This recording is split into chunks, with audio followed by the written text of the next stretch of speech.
بسم اللہ الرحمن الرحیم۔ اتقوا.com کی جانب سے اس ہفتے کا پیغام مبارک دن۔ الحمدللہ وکفی وسلام علی عباده الذین اصطفى، اما بعد، اعوذ باللہ من الشیطان الرجیم، بسم اللہ الرحمن الرحیم۔ یا ایہا الذین آمنوا اذا نودی للصلاة من یوم الجمعہ فاسعوا الى ذکر اللہ وذروا البیع ذلكم خير لكم إن كنتم تعلمون۔ فإذا قضيت الصلاة فانتشروا في الأرض وابتغوا من فضل الله واذكروا الله كثيرا لعلكم تفلحون۔ صدق اللہ العظیم۔ معزز سامعین کرام، اس وقت جو آپ کے سامنے آیت مبارکہ تلاوت کی ہے، اس میں اللہ تعالیٰ فرما رہے ہیں،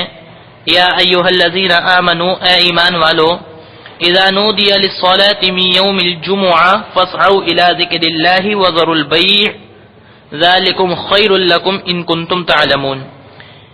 جب جمعہ کے روز نماز کے لیے اذان کہی جائے تو تم اللہ کی یاد کی طرف چل پڑو اور خرید و فروخت چھوڑ دو، یہ تمہارے لیے بہتر ہے۔ فَإِذَا قُضِيَتِ الصَّلَاةُ فَانتَشِرُوا فِي الْأَرْضِ وَابْتَغُوا مِنْ فَضْلِ اللَّهِ وَاذْكُرُوا اللَّهَ كَثِيرًا لَعَلَّكُمْ تُفْلِحُونَ۔ اگر تم کو کچھ سمجھ ہو، پھر جب نماز پوری ہو چکے تو تم زمین پر چلو پھرو اور خدا کی روزی تلاش کرو اور اللہ کو بکثرت یاد کرو تاکہ تم فلاح کو پہنچو۔ آیت شریفہ میں رہنمائی فرمائی گئی ہے کہ انسان رزق و روزی کی تلاش و جستجو میں، کھیل تماشوں میں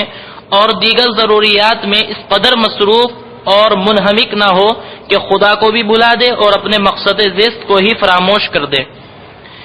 بلکہ جب اللہ کا منادی یعنی مؤذن مسجد میں نماز کے لیے پکارے، بالخصوص جمعہ کی نماز کے لیے، تو فی الفور مسجد چلے آؤ اور اپنے خرید و فروخت اور دیگر مشاغل، نکاح، کھانا پینا، درس و تدریس سب موقوف کر دو، اور اگر بالفرض اس وقت دکانیں بند کرنے، تجارتی لین دین سے بظاہر کچھ نقصان نظر آ رہا ہو تو یہ سمجھو کہ اللہ کے یہاں حاصل ہونے والی نعمتوں کے مقابلے میں یہ عارضی منفعت کوئی حیثیت نہیں رکھتی۔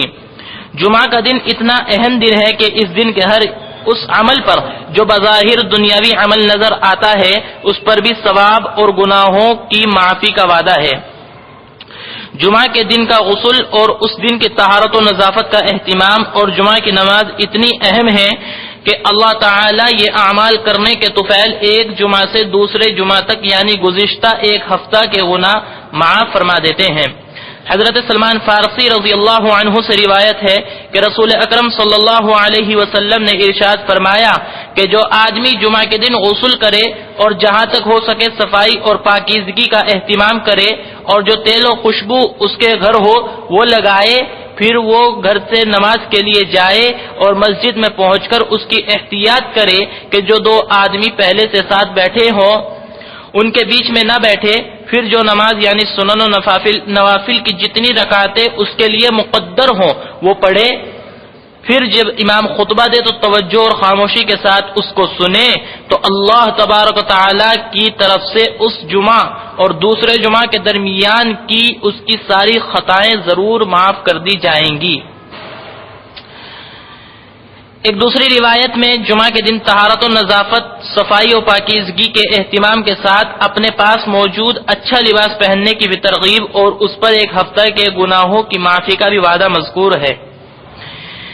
حضرت ابو ایوب انصاری رضی اللہ عنہ سے مروی ہے، وہ فرماتے ہیں کہ میں نے نبی کریم صلی اللہ علیہ وسلم کو یہ فرماتے ہوئے سنا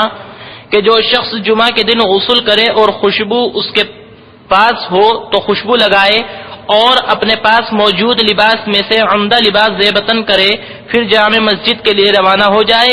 اور مسجد میں آ کر جتنے نوافل کا موقع ہو پڑھ لے اور کسی کو تکلیف نہ دے اور خاموشی کے ساتھ خطبہ سنے یہاں تک کہ نماز سے فارغ ہو جائے تو اس جمعہ سے دوسرے جمعہ تک کے گناہ اس شخص کے معاف ہو جائیں گے۔ ایک اور حدیث میں مذکور تمام اعمال کے ساتھ ساتھ جامع مسجد سکون و وقار کے ساتھ جانے کا بھی اور اس پر معافی کا بھی وعدہ ہے۔ حضرت ابو الدرداء رضی اللہ عنہ کی روایت ہے، وہ فرماتے ہیں کہ آپ علیہ الصلاۃ والسلام نے ارشاد فرمایا کہ جو شخص جمعہ کے دن غسل کرے، پھر عمدہ کپڑے پہنے اور خوشبو لگائے، پھر سکون و وقار کے ساتھ جمعہ کے لیے روانہ ہو جائے اور وہاں پہنچ کر نہ کسی کی گردن پھلانگے اور نہ کسی کو تکلیف دے، پھر جس قدر نوافل اس کی قسمت میں ہو پڑے تو اس کے ایک جمعہ سے دوسرے جمعہ تک کے گناہ معاف ہو جاتے ہیں۔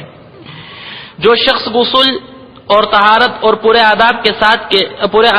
ساتھ نماز جمعہ ادا کرے تو اس آدمی کے جمعہ سے جمعہ 7 دن اور مزید 3 دن کل 10 دن کے گناہ معاف ہو جائیں گے۔ حافظ ابن خزیمہ نے اپنی صحیح میں حضرت ابو ہریرہ رضی اللہ عنہ سے روایت نقل کی ہے کہ رسول اکرم صلی اللہ علیہ وسلم نے فرمایا، جب جمعہ کا دن ہو تو آدمی کو چاہیے کہ غسل کرے اور اپنا سر دھوئے، پھر اس کے پاس جو سب سے اچھی خوشبو ہو وہ خوشبو لگائے اور جو سب سے اچھے کپڑے ہوں وہ کپڑے زیب وطن کرے، پھر نماز کے لیے جائے اور یہ آداب ملحوظ رکھے کہ 2 آدمیوں کو ہٹا کر ان کے درمیان نہ بیٹھے، پھر امام کو غور سے سنے تو اس جمعہ سے آئندہ جمعہ تک اس کی مغفرت کر دی جاتی ہے، بلکہ 3 دن اس پر مزید ہوں گے۔ غسل و پاکیزگی اور جمعہ کے لیے صبح سویرے مسجد جانے والوں کو ہر قدم پر 1 سال کی نماز اور 1 سال کے روزوں کا ثواب ملتا ہے۔ چنانچہ اپنے گھر سے جامع مسجد تک جتنے قدم اٹھائے گا ہر قدم پر 1 سال کی نماز اور روزوں کا ثواب ملتا جائے گا۔ عبداللہ ابن عمر بن العاص رضی اللہ عنہ نبی کریم صلی اللہ علیہ وسلم سے نقل کرتے ہیں کہ آپ علیہ السلام نے ارشاد فرمایا کہ جو شخص جمعہ کے دن گھر والوں کو غسل کرائے اور خود بھی غسل کرے اور صبح سویرے مسجد جائے، امام کے قریب ہو کر بیٹھے اور غور سے خطبہ سنے تو اسے ہر قدم پر 1 سال کی نماز اور 1 سال کے روزوں کا ثواب ملے گا۔ اس امت پر اللہ تعالیٰ کے انعامات روز افزوں رہے ہیں۔